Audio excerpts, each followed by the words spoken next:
Hey guys, good evening and welcome back to my show, A Better Me, A Better Woman. Thank you for tuning in. My sidekick isn't here. She's out running errands, but she'll be definitely back for our next show. Um, we have been away for some time and we haven't made any videos, and I really apologize for that, but stay tuned because there's going to be a lot of good shows coming up. Well, as you can see, I'm drinking some cayenne water and it's very beneficial, but I'm going to go into it on my next show. So stay tuned as to why I drink cayenne water. But tonight, I decided on speaking on this topic that's been it's been a topic that me and my husband been talking about a while now. And I decided to jot down 5 things or 5 red flags to show you that you may not have a good husband or a good mate after all. Okay? This is not to bash men. I'm not a man or male basher. I have 8 brothers. I have a husband and a father, and I don't believe in bashing men. But I do believe in pointing out what needs to be fixed in my eyes, or what I believe. So, number 1, if he does not have an identity. And what I mean to say, when I mean to say that is, if your husband is always changing according to who he's around, he doesn't have an identity. He doesn't basically know who he is. If he has a bunch of friends around, he tends to blend in with his friends and pick up their identity and pick up who they're, just mimic them. There's a Spanish proverb that my mother always say: "Dime con quién andes y te diré quién eres." That means, show me who you walk with, and I'll tell you who you are. So if you're walking with a certain person or a certain group of people, and this is who you're reflecting, then you have no identity. You don't have the power to be yourself around negative influences, so to speak. Or if your husband or mate don't have a direction in life, no goals, especially if he's not spiritual. If he's not spiritual, that means he has no guidance in his life. He has nobody to answer to. He thinks everything he says is right all the time. And he has no direction in life. Watch out for that type of man. Number 2, a man that doesn't take charge. Okay? You don't want someone who doesn't know what they want in life. Okay? You want somebody who has their goals and go for it. Take charge. You don't want somebody to just lay back and don't have anything going on in their life. And they have the same routine every single day. Every woman wants an alpha male. Believe it or not. I never heard a woman in all of my days, I've never heard a woman say, well, I'll take a better male. No, at the end of the day, every woman wants an alpha male.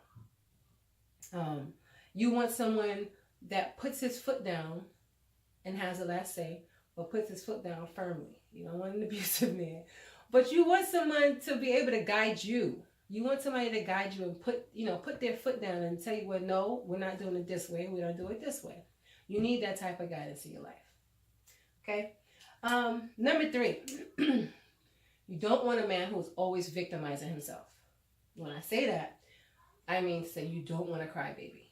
You want a man that owns up to his faults. You don't want a man who is consciously trying to control or influence your behavior, your thoughts, your feelings, and at the end of the day, is to justify his abuse on you. Okay? And I'm looking at my paper because it's a lot of stuff and I want to get it all, but I don't want to bore you with a 20-30 minute video. So that's why I have my notes here. So don't mind me looking down at my notes. But you don't want someone who wants to influence you and just overly control everything, your thoughts and your feelings and everything, just by justifying his abuse. And most importantly, he over-victimizing himself to get attention or to seek attention from others. I have a couple of examples. He has a crippling dependency for support. And then his excuse would be, well, I was poor growing up. I didn't have it all. I didn't do this. So you're going to continue on your life like that. You need to make some changes. Accept your past and go ahead and start making changes for your future, because at the end of the day, you have a wife. I'm sure you have a family. You want to be a positive role model for your children, especially your sons. So you don't want to continue to have you don't want to have a man that continue to make excuses as to why things are the way they are in his life. Also, the type of person that over victimizes himself evokes anger in you, picks, and then when you spaz and lash out, it seems to him that, oh my God, you're attacking me. But you evoke the anger. You evoke the anger.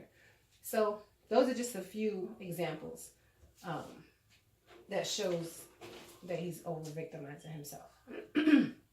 Number 4, if you have someone that is a poor communicator and a poor listener, your husband should be your best friend. If not anything in this world, should be your best friend. You should be able to go to your husband, turn off the husband switch, turn on the best friend switch. You should be able to sit down and talk to your husband about how you're feeling, regardless of what it is that you're feeling about. You should be able to talk to him, and he should be able to sit there and listen. Listen to assist. He shouldn't be listening to say, okay, I know what I'm going to say when she finished. I know what I'm going to say about this. Don't listen to attack. Listen to assist. And that's what a lot of, even women, that's what we go wrong when your mate is trying to talk to you or communicate. Because most of the time we listen to attack and not to assist. So you want a man that is a good listener and a good communicator and actually knows how to show his emotions. And last but not least, you don't want a husband that is self-centered and inconsiderate. What I mean by that, you don't want someone that is just, okay, it's got to be my way or the highway. No, you want someone that considers your feelings as well. You don't want anyone that is so self-centered that you're covering who you are just to please him. And it's not against any type of rules to let your husband know how you feel and him to be considerate of your feelings. Okay, it's not against the rules about that. It's also, marriage is also about compromising. It's not a bad thing to compromise. A lot of men is afraid of that word compromise because they feel, well, oh, I'm gonna be a henpeck. No, you're not being a henpeck. If 5 days a week you're out with your boys and the 6th day your wife asks you to come home and watch Netflix, it may be on a small 17-inch TV, but you know this is what you want to do. Then you let your boys know, hey, I'm always out with you guys, and this is something minor. I'm always out with you guys, but you know, my wife wants me home tonight. I'm gonna go home tonight with her and chill with her. Now, let them laugh, and probably most of them don't have a wife at home anyway. That's why they're always out. But you don't want someone that doesn't consider your feelings, and that's just a small example. Because I can give you a ton of examples, but I don't want to keep you up. I'll give you a long drawn out video, but you want someone that loves and cares for you and compromises and considers your feelings.